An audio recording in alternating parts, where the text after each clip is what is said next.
ನಮಸ್ಕಾರ ಪ್ರೀತಿಯ ವೀಕ್ಷಕರೆಲ್ಲರಿಗೂ ಸಂಕಲ್ಪ ಸುದ್ದಿ ಕಾರ್ಯಕ್ರಮಕ್ಕೆ ಆತ್ಮೀಯ ಪ್ರೀತಿಯ ಸ್ವಾಗತ ಹೇಳ್ತಾ ಇರೋದು ನಾನು ಉಷಾ. ಮೊದಲನೇ ಬಾರಿ ಚಾನಲ್ ವೀಕ್ಷಿಸ್ತಾ ಇದ್ದೀರಾ ಅಂದರೆ ಈಗಲೇ ನಮ್ಮ ಚಾನಲ್ನ ಸಬ್ಸ್ಕ್ರೈಬ್ ಮಾಡಿ, ನಮ್ಮ ವಿಡಿಯೋಸ್ನ ಲೈಕ್ ಮಾಡಿ.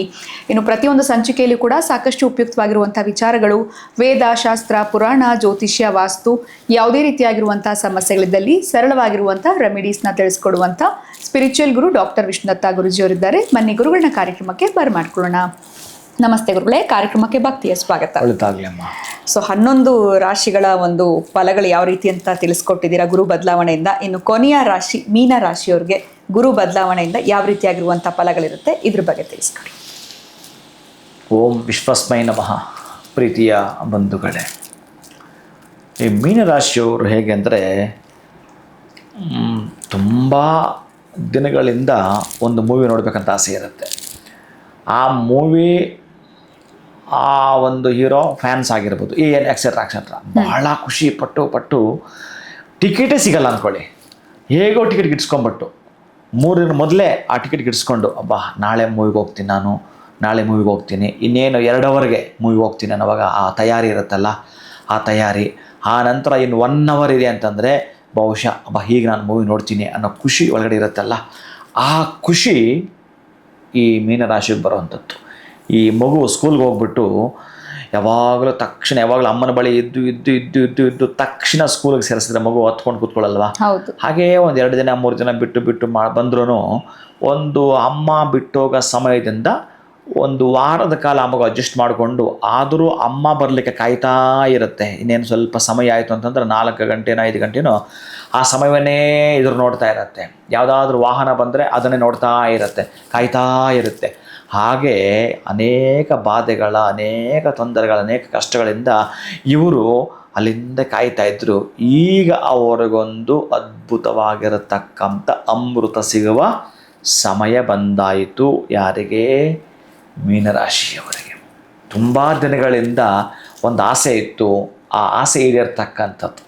ಬಹುಶಃ ನನ್ನ ಜೀವಮಾನದಲ್ಲಿ ಒಂದು ಸಲ ನಾನು ಅಮೇರಿಕ ಹೋಗಬೇಕು ಅಂತ ಆಸೆ ಹೊತ್ಕೊಂಡಿದ್ದು, ಅದೊಂದು ನಿಮಗೆ ಎಲ್ಲ ಹಾಗೆ ವೀಸಾ ಬಂದು ಇನ್ನೇನು ಆ ದಿನಾಂಕ ಬಂದರೆ ನೀವು ಎಷ್ಟು ಖುಷಿಯಾಗಿರ್ತೀರಿ, ಅಷ್ಟು ಖುಷಿಯಾಗಿರ್ತಕ್ಕಂತಹದ್ದು ಈ ರಾಶಿಯವರು ಈ ವರ್ಷ. ಯಾಕಂತಂದರೆ ಈ 2 ವರ್ಷಗಳಿಂದಲೂ ಅವ್ರ ಗುರುಬಲ ಇಲ್ಲ. ಈ 2-3 ವರ್ಷಗಳಿಂದ ಗುರುಬಲ ಇಲ್ಲದೆ ಒದ್ದಾಟ ಮಾಡಿದ ರಾಶಿ ಯಾವುದಾಯಿತು ಅಂದರೆ ಮೀನರಾಶಿ. ಆಮೇಲೆ ಅದೊಂದಾಗಿದ್ದರೂ ಪರವಾಗಿಲ್ಲ, ದುಡ್ಡಿಲ್ಲ ಅಂದರೆ ಈಗಾಗೂ ನಿಭಾಯಿಸ್ಕೊಂಡು ಏನೋ ಮಾಡ್ತಾರೆ. ಸಾಲದ ಮೇಲೆ ಸಾಲ, ಇವರೇ ಸಾಲ ಕೊಡ್ತಿದ್ದವರು, ಇವರೇ ಚೆನ್ನಾಗಿ ಖರ್ಚು ಮಾಡ್ತಿದ್ದವರು.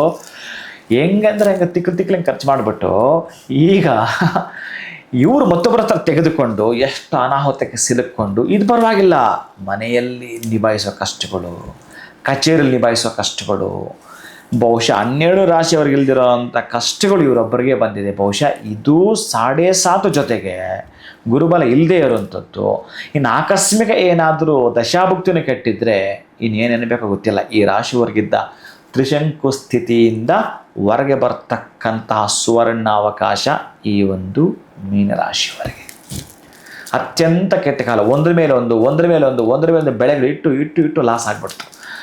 ಅವನಿಗೆ ಅನುಮಾನವೇ, ಅರೆ ಈ ಬೆಲೆ ಇಟ್ಟರು ಹಿಂಗೆ ಆಗುತ್ತೇನೋ ಅಂತ ಹೇಳಿ ಎಷ್ಟು 3-4 ಬೆಳೆಗಳಿಟ್ಟರೂ ಕೂಡ ಏನು ಎಲ್ಲ ಸಿಕ್ಕಾಕೊಂಡಿದ್ದೆ, ನೋವಾಯಿತು.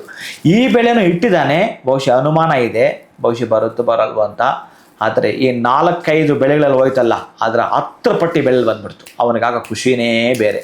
ಅಂಥ ಖುಷಿ ಪಡ್ತಕ್ಕಂಥ ರಾಶಿ ಯಾವುದಾನಿತ್ತು ಅಂದರೆ ಬಹುಶಃ ಇದು ಮೀನರಾಶಿ ಆಗಿರುತ್ತೆ. ಪ್ರೀತಿಯ ಬಂಧುಗಳೇ, ಆದರೆ ಇವ್ರಿಗೊಂದು ಚಾಲೆಂಜ್ ಇರುತ್ತೆ, ತಲೆನೋವು. ಈಗಿದ್ರೂ ಒಂದು ಚಾಲೆಂಜ್ ಇರುತ್ತೆ. ಏನಂತಂದರೆ ಈ ಕಚೇರಿಯಲ್ಲಿ ಸ್ವಲ್ಪ ಇದ್ದದ್ದು ತಲೆನೋವುಗಳು ಇವರು ಮಾಡ್ತಾಯಿದ್ದ ಆಫೀಸಲ್ಲೆಲ್ಲ ಕೂಡ ಸುರೋಯ್ತು. ಇವ್ರಿಗೊಂದು ಟಾರ್ಗೆಟ್ ಕೊಡ್ತಾರೆ, ಇದನ್ನು ಅಚೀವ್ ಮಾಡಿದ್ರೆ ಇದು ಪ್ರಮೋಷನ್ ಅಂತ. ಸ್ಯಾಲ್ರಿ ಹೈಕ್ ಮಾಡ್ತಾರೆ, ಬಟ್ ಪ್ರಮೋಷನ್ ತಗೋಬೇಕು ಅಂತಂದರೆ ಅವ್ರ ಮುಂದೆ ಕೆಲವೊಂದು ಟಾರ್ಗೆಟ್ ಇಟ್ಟು ಬಿಡ್ತಾರೆ. ಈ ರೀತಿ ಕೆಲವೊಂದು ಅವಕಾಶಗಳಿರ್ತವೆ. ಯಾಕೆಂದರೆ ನಿಮ್ಮ ಮನೆ 2ನೇ ಅಧಿಪತಿ ಮೇಷಕ್ಕೆ ಸಂಬಂಧಪಟ್ಟ ಕುಜ ಸ್ವಲ್ಪ ಅವನ ಇಟ್ಟು ನಿಮ್ಮ ಮನಸ್ಸನ್ನು ಯಾವಾಗಲೂ ಹಾಕಿಟ್ಟಿರ್ತಾನೆ. ಹಣಕಾಸಿನ ಸಂಪಾದನೆ ಮಾಡಬೇಕಾದ್ರೆ ಅದು ಕಾಣಿಸ್ಕೊಳ್ತಾ ಬರುತ್ತೆ. ಅರೆ ಇದನ್ನು ಮುಂದೆ ಇಟ್ಟರಲ್ಲ, ಬಹುಶಃ ಹಿಂಗೆ ಮಾಡಿದ್ರೆ ಅವಮಾನ ಆಗ್ಬಿಡುತ್ತೇನೋ, ಬಹುಶಃ ಇದನ್ನು ಮಾಡಿದ್ರೆ ನನಗೆ ಲಾಸ್ ಆಗ್ಬಿಡ್ತೀನೋ, ಈ ತರಹದೆಲ್ಲ ಪ್ರಶ್ನೆಗಳು ಹಾಕ್ಕೊಳ್ತೀರಿ. ಅದಕ್ಕೆ ನಿಮಗೊಂದು ರಹಸ್ಯವನ್ನು ಹೇಳುತ್ತೇನೆ ಪ್ರೀತಿಯ ಮೀನರಾಶಿಯ ಬಂಧುಗಳೇ. ನೀವು ಮನೆಯಿಂದ ಹೊರಗಡೆ ಹೋಗ್ತೀನಿ ಅಂತಂದರೆ ನೀವೇನು ಮಾಡಬೇಕು ಅಂದರೆ, ನನ್ನ ಬಳಿ ಎಲ್ಲೋ ಇತ್ತು ಸಣ್ಣದೊಂದು ಡಬ್ಬಿ, ಅದು ಸಣ್ಣ ಡಬ್ಬಿ ಸಿಗುತ್ತೆ ನಿಮಗೆ. ತಾಮ್ರದ ಡಬ್ಬಿನಲ್ಲಿ ನೀವು ವಾರ ಪೂರ್ತಿ ಮಾಡೋದ್ರಿಂದ ಪರವಾಗಿಲ್ಲ, ಗುರುವಾರ ದಿವಸ ಮಾತ್ರ ರಾತ್ರಿನೇ ಚೆನ್ನಾಗಿ ತೊಳೆದು ಬಿಟ್ಟು ನೀವು ಹೋಗುವಾಗ, ತುಂಬ ದೊಡ್ಡದು ಬೇಡ, ಚಿಕ್ಕದರಲ್ಲಿ ನೀರು ಹಾಕಿಡಬೇಕು. ಒಂದು ಲೋಟದಷ್ಟು ಇರುತ್ತೆ ಅಷ್ಟೇ, ಇನ್ನೂ ಚಿಕ್ಕದಿದ್ರೂ ಪರವಾಗಿಲ್ಲ. ಚೆನ್ನಾಗಿ ತೊಳೆದು ಬಿಟ್ಟು ಗುರುವಾರ ರಾತ್ರಿ ನೀರು ಹಾಕಿಬಿಟ್ಟು ಮನೆಯಿಂದ ಹೊರಗಡೆ ಹೋಗಬೇಕಾದ್ರೆ ಅದಕ್ಕೊಂದು ಸ್ಪೂನ್ ಜೇನುತುಪ್ಪ ಹಾಕ್ಕೊಂಡು ನೀವು ಅದನ್ನು ನಿಧಾನಕ್ಕೆ ಸ್ವೀಕಾರ ಮಾಡ್ತಾ ನೆನಪು ಮಾಡ್ಕೊಳ್ಬೇಕು, ನನಗೆ ಈ ಕೆಲಸದಲ್ಲಿ ಜಯವೂ ಸಿಗಬೇಕು, ವಿಜಯವೂ ಸಿಗಬೇಕು, ಹಣ, ಕೀರ್ತಿ, ಯಶಸ್ಸು ಬರಲೇಬೇಕು ಅಂತೇಳಿ ನೀವು ಒಮ್ಮೆ ಮೇಲಕ್ಕೆ ಎತ್ಕೊಂಡು ಕಚ್ಕೊಂಡು ಕುಡಿದು ಬಿಟ್ಟಿರಿ. ಮೇಲಕ್ಕೆ ಎತ್ಕೊಂಡು ಅದನ್ನು ಕುಡಿಯುವಂಥದ್ದು. ಮೇಲಕ್ಕೆ ಎತ್ತಿದ್ರೆ ನೋಡಿ, ನೀವು ಚೆನ್ನಾಗಿ ಜ್ಞಾಪಕ ಅಬ್ಸರ್ವ್ ಮಾಡಿ, ಏನಾದರೂ ಹೇಳಿದರೆ ಅದೇ ಆವತ್ತು ಆ ದಿನ ಅಂದರೆ ಯಾವತ್ತು ಅದು ಈಗ ನೆನಪು ಮಾಡ್ಕೊಂಡು ಮೇಲಕ್ಕೆ ಹೋಗ್ತೀರಿ. ಅಂದರೆ ಮೇಲಕ್ಕೆ ಸ್ವಲ್ಪ ಹೋಯ್ತು ಅಂತಂದರೆ ಟವರ್ ಇರೋದು ಮೇಲೇ, ನಮ್ಮ ಜ್ಞಾಪಕ ಶಕ್ತಿ ಕೊಡೋದು ಮೇಲೇ. ಅದಕ್ಕಾಗಿ ಬಹಳ ನೀವು ಚೆನ್ನಾಗಿ ಗಮನಿಸಬೇಕಾಗಿತ್ತು ಮೀನರಾಶಿಯ ಬಂಧುಗಳೇ. ಜ್ಞಾಪಕವನ್ನು ಚೆನ್ನಾಗಿ ಇಟ್ಕೊಳ್ಬೇಕು. ನೀವು ಪ್ರತಿನಿತ್ಯ ಕೂಡ ಮೆಡಿಟೇಷನ್ ಮಾಡಿ, ಗುರುವನ್ನು ಆಡಿಕೊಂಡಾಡಬೇಕು ರೀ. ನಿಮ್ಮ 5-6 ವರ್ಷಗಳ ಲತ್ತೆ ದರಿದ್ರ ತೊಳೆದಾಗ್ತಾನೆ ಈ ವರ್ಷ ಗುರು. ನೀವು ಹೇಗೆ ನಡೆದುಕೊಳ್ತೀರಿ? ಯಾರಾದರೂ ಗುರುಗಳಿಗೆ ವಸ್ತ್ರವನ್ನು ದಾನ ಮಾಡಿ. ಇನ್ನೂ ನೀವು ಶಕ್ತಿ ಕೊಡ್ತಾನೆ ಬೇಕಾದಷ್ಟು ಸುವರ್ಣವನ್ನು ದಾನ ಮಾಡಿ. ಜಿಪುಣತನವನ್ನು ಮಾಡಿದ್ರೋ ಮತ್ತು ಬ್ಯಾಕ್ ಬರ್ತೀರಿ. ಜಿಪುಣತನ ಮಾಡಬೇಡಿ, ಯಾಕಂದರೆ ಕೊಡ್ತಾನೆ ನಿಮಗವ. ಕಷ್ಟದಲ್ಲಿ ನೊಂದಿದ್ದೀರಿ, ಬೆಂದಿದ್ದೀರಿ, ಜಿಪುಣತನ ಮಾಡಿದ್ರೋ ಮತ್ತು ಸೇಮ್ ಬ್ಯಾಕ್ ಆಗ್ತೀರಿ. ಖುಷಿಯಾಗಿ ಮಾಡಿ. ನಿಮಗೆ 100 ರೂಪಾಯಿ ಬಂದರೆ 10 ರೂಪಾಯಿ ದಾನ ಮಾಡೋ ಬುದ್ಧಿ ಮೊದಲು ಇಟ್ಕೊಳ್ಳಿ. ಅದರಲ್ಲಿ 1 ರೂಪಾಯಿ ಮಾಡೋದು ಸಾಕು. ನೀವು ನಿಮ್ಮ ಗುಣ ಅಲ್ಲಿರಬೇಕು. ನಿಮಗೊಂದು 10 ಲಕ್ಷ ಬಂತು ಅಂದರೆ 50,000 ನೀವು ದಾನ ಮಾಡಲಿಲ್ಲ ಅಂದರೆ ಇನ್ನೂ ಅದನ್ನು ಅದ್ರ ಜೊತೆ ಉಳಿಸ್ತೀನಿ ಅಂತಂದರೆ, ಅದಕ್ಕಾಗಿ ಸ್ವಲ್ಪ ಧಾರಾಳತನವನ್ನು ಇಟ್ಟುಕೊಂಡು ಮುಂದುವರೆದರೆ ಕಾಷಾಯ ವಸ್ತ್ರವನ್ನು, ಸುವರ್ಣ ದಾನವನ್ನು, ಕಡಲೆ ದಾನವನ್ನು, ಹಳದಿ ವಸ್ತ್ರ ದಾನವನ್ನು ಇವರು ಶಕ್ತ್ಯಾನುಸಾರ ಮಾಡಿಕೊಂಡ್ರೆ, ಬಂದಾಗಲೂ ಶಕ್ತ್ಯಾನುಸಾರ ಅಲ್ಲ, ನಿಮ್ಮ ಪ್ರೀತಿಯಾನುಸಾರವನ್ನು ಮಾಡ್ತಾ ಬನ್ನಿ ಪ್ರೀತಿಯ ಬಂಧುಗಳು. ಆದರೆ ಪ್ರತಿ ಗುರುವಾರ ಮಾತ್ರ ನೀವು ತಾಮ್ರದ ತಂಬಿಗೆಯಿಂದ ನೀರು ಅಥವಾ ತಾಮ್ರದ ಲೋಟದಿಂದ ನೀರು ರಾತ್ರಿ ಇಟ್ಟಿರಬೇಕು, ಬುಧವಾರ ರಾತ್ರಿ. ಮತ್ತು ಅದನ್ನು ನೀವು ಸ್ನಾನ ಮಾಡಿದ ಕೂಡಲೇ ಎಲ್ಲ, ತಿಂಡಿ ಆದ ಕೂಡಲೇ ಎಲ್ಲ, ಮನೆಯಿಂದ ಹೊರಗೆ ಹೋಗೋವಾಗ ಒಂದು ಸ್ಪೂನ್ ಜೇನುತುಪ್ಪ ಹಾಕೋದು, ಸ್ವೀಕಾರ ಮಾಡುವಂಥದ್ದು. ಸ್ವೀಕಾರ ಮಾಡುವಾಗ ನೆನಪು ಮಾಡ್ಕೊಳ್ಬೇಕು, ನಾನು ಈ ಕೆಲಸ ಮಾಡ್ತಾಯಿದ್ದೆ, ಮಸ್ಟೊಂದು ನೆನಪು ಮಾಡ್ಕೋಬೇಕು. ಮಾಡ್ಕೊಂಡು ನೋಡಿ ಧನಾಗಮನವಾಗುವುದು, ಅಂದೇ ಧನಾಗಮನವಾಗುವುದು.